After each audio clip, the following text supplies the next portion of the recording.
vas aller quand?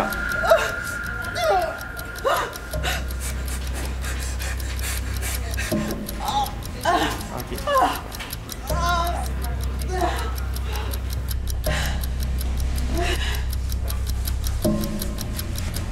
Qu'est-ce qui se passe? Quand je rentrais dans la salle d'accouchement, ce que j'ai dit Alléluia. Au moins maintenant, finalement, elle est en salle d'accouchement, il y a une infirmière en salle d'accouchement, il y a un médecin en salle d'accouchement. Pour moi, je me disais que sa vie est sauvée. Merci Dieu, Alléluia, c'est ça que je me disais moi.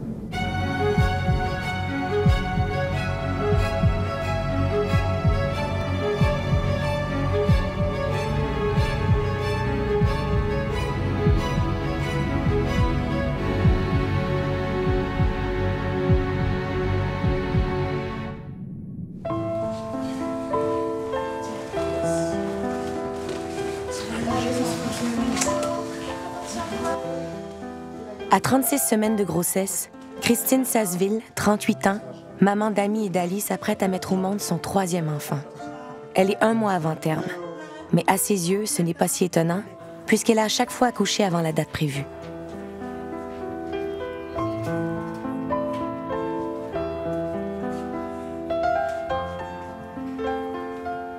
Moi, je suis né dans un village en Afrique, au Sénégal. Je suis arrivé à Chicoutimi à l'âge de 28-29 ans, je pense. Moi, j'ai fait des études en sciences physiques. Et c'est là où j'ai rencontré ma conjointe à l'Université du Québec à Chicoutimi. C'était le coup de foudre au départ. Puis, il y avait des valeurs que j'ai trouvées en elle qui rejoignaient mes valeurs. Quand je l'ai accompagnée le soir à l'hôpital, on était dans la salle d'attente, je racontais des histoires puis elle riait. Ça aussi, ça me revient souvent dans la tête. 3e enfant, ça a été... mais Christine, elle m'en parlait depuis à peu près 2 ans et demi, 3 ans avant que le tout aboutisse, là, hein, qu'elle tombe enceinte. T'sais, elle me disait, maman, je suis prête, là. Elle dit, les grands s'en vont tranquillement de la maison. Elle a dit, on est prêt là, pour avoir un 3e enfant. Mais c'était plus Christine là, qui voulait avoir un 3e enfant parce que, d'après moi, elle avait encore plein d'amour à donner. Ouais, j'étais content parce que, tu sais, elle nous l'avait demandé à moi aussi, à ma soeur, est-ce que vous seriez content si j'aurais un autre enfant? Puis là, nous autres, on était là, ah ouais, on va être contents, c'est sûr. Puis là, quand elle nous a dit qu'elle était enceinte, on était vraiment contents. Puis là, on chicanait, ah non, ça va être un gars, ça va être une fille. Elle était excitée, fait que là, j'étais excitée aussi, tu sais. Fait que, non, j'étais vraiment contente. Puis genre, là, je pensais, ça va être tellement cool, je vais avoir 16 ans, puis comme je vais avoir un petit bébé dans la maison, puis comme je trouvais ça le fun. Tu sais, quand moi je suis née, mes parents étaient étudiants, tu sais, puis comme on habitait vraiment dans pas grand-chose, puis on était vraiment pauvres. Quand Ali est née, c'était juste de débarquer à Montréal, c'était à peu près pareil. Puis là, pour une fois, elle était en train de finir son bac en soins infirmiers. Et là, elle était comme, waouh, les choses se placent. Je vais avoir le temps de m'occuper de mon bébé, de prendre du temps, puis comme ce bébé-là va être né dans comme des meilleures conditions. Jusqu'à la 20e semaine, ça allait bien. Bon, vers la 20e semaine, ils ont diagnostiqué un diabète de grossesse. Bon, moi, je ne comprenais rien là-dedans. Parce qu'elle était infirmière, puis je dis, mais explique-moi qu'est-ce qui se passe. Elle me dit, bon, ça, c'est des choses qui arrivent pour les femmes autour de 38-40. Mais ce n'est pas plus grave que ça. Je dis, OK. Bon, ensuite, ils l'ont mis en clinique GAR, grossesse à risque élevé. Elle dormait mal depuis déjà un certain temps. Elle était fréquemment secouée de contractions. Son mari, Gondiel, se rendait compte que les nuits de Christine étaient de plus en plus difficiles. Moi, je me référais toujours à elle. Je dis, OK, toi, tu es dans le domaine de la santé, tu connais mieux que moi. Comment tu te sens? Est-ce que ce que tu vois, c'est normal ou anormal ou quelque chose? Elle me dit, elle n'était pas certaine aussi à 100%. Mais ce n'était pas non plus une infirmière en salle d'accouchement, c'était une infirmière de CLSC en soins à domicile aussi. Ce n'était pas son expertise.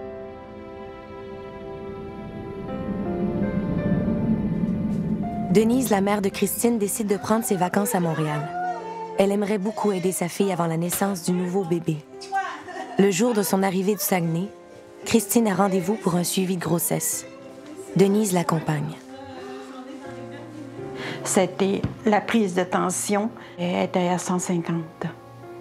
Puis le temps d'aller courir puis d'aller chercher la gynécologue de garde, sa tension faisait seulement qu'augmenter, augmenter, augmenter. Aussitôt que la gynécologue est arrivée dans la petite chambre, elle a fait déshabiller Christine. Elle a fait mettre une jaquette d'hôpital pour qu'elle puisse se détendre. Mais sa tension était grimpait tout le temps comme ça. Ensuite, ils ont fait un test sur les urines. Ils ont trouvé qu'il y avait de la protéine dans les urines. La conjugaison de la protéine dans les urines et de l'hypertension artérielle, ça s'appelle une maladie qu'on appelle la préclampsie, qui est une maladie qui atteint les femmes enceintes au-delà de 20 semaines et qui est fulgurante, qui est mortelle, si on ne la traite pas. Il lui a dit, OK, je te fais un deuxième test, mais rentre à la maison. Si ça s'avère que la préclampsie est positive, alors on va vous rappeler pour que tu viennes d'urgence à l'hôpital. Lorsqu'on est revenu à l'appartement, Christine a dit, maman, on va faire cuire un beau morceau de saumon, puis on va se faire un beau petit pain aux bananes. Puis on a eu le temps de faire ça, de monter la table, le téléphone, ça. Okay.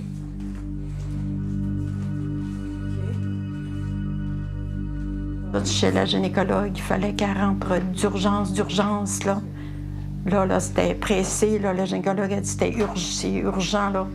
Il fallait tout de suite. Puis on est obligé d'attendre Gondiel, parce que Gondiel revenait du travail.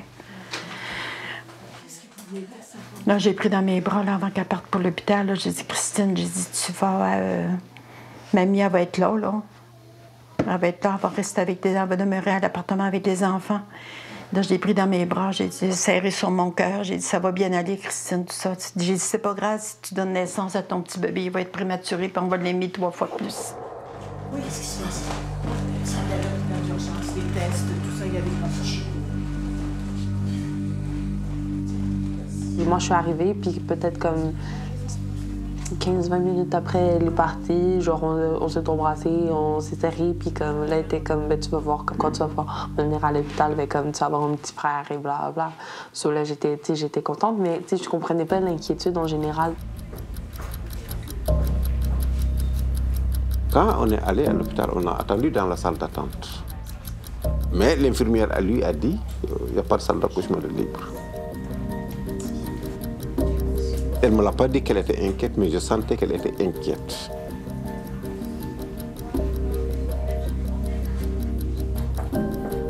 Il n'y a plus de lit disponible dans la salle de pré-travail.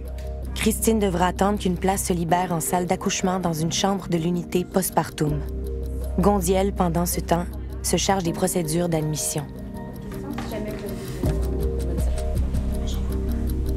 Je l'ai laissé comme ça, puis j'étais sécuritaire, moi, parce que moi, quelqu'un qui est rendu à l'hôpital, là, avec des infirmières, des médecins, tout ça, j'ai dit, écoute, elle est à la bonne place.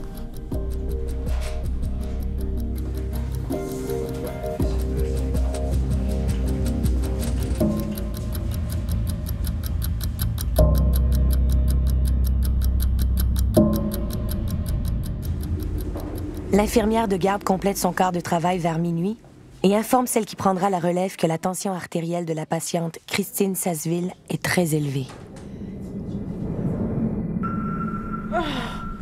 Incapable de dormir au cours de la nuit, Christine se sent de plus en plus mal.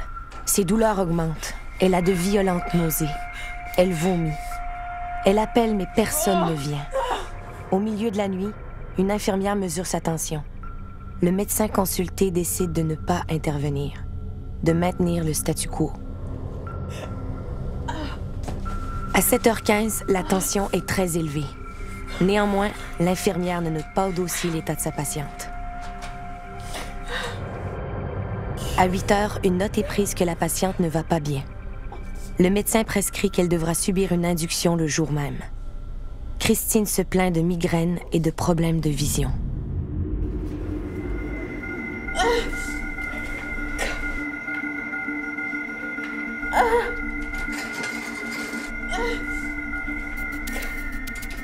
Quand je suis arrivé à l'hôpital, j'ai dit, mais qu'est-ce qui se passe? Elle était extrêmement souffrante. Elle avait des maux de tête. Elle disait même que vers la fin, qu'elle avait des sensations de choc électrique au cerveau. Bon, moi, je ne comprenais pas grand-chose, toujours. Bon, je dis, mais qu'est-ce qui se passe? Est-ce qu'on t'a donné des médicaments au moins dans la nuit, pour au moins calmer la douleur? Elle m'a dit non. Je dis, mais est-ce qu'il y a qu'est-ce qui se passe? Pourquoi il n'y a pas de salle d'accouchement encore? Elle me dit, il n'y a pas encore de salle d'accouchement de libre. La patiente n'est pas tout de suite transférée à la salle d'accouchement. Le personnel est débordé et Christine, qui n'a presque pas dormi de la nuit, présente plusieurs symptômes fort inquiétants. Pendant 1 heure et quelques, il n'y a personne qui est venu nous voir. J'ai sorti, j'ai vu une infirmière, j'ai dit, mais pourquoi vous ne trouvez pas une salle d'accouchement à ma conjointe? Vous voulez qu'elle meure ou quoi? Qu'est-ce qui se passe?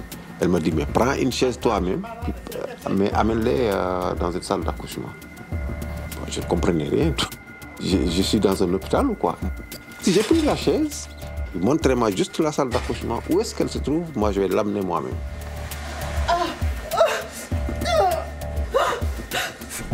Stupéfait de le voir entrer en trombe, l'équipe de la salle d'accouchement prend immédiatement la patiente en charge et la questionne. À partir de là, tout se passe très vite.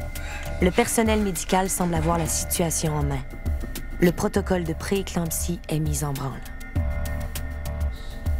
Elle était extrêmement souffrante. L'infirmière qui l'a reçue en salle d'accouchement, elle a dit que son seuil de souffrance était plus, 3 fois plus. Donc c'était l'extrême. Moi, quand j'ai rentré dans la salle d'accouchement, ce que j'ai dit Alléluia. Au moins maintenant, sa vie est sauvée. Merci Dieu, Alléluia. C'est ça que je me disais, moi. J'étais rassuré et j'étais soulagé aussi. Là, il fallait descendre Christine aux soins intensifs. Là, elle était passée là,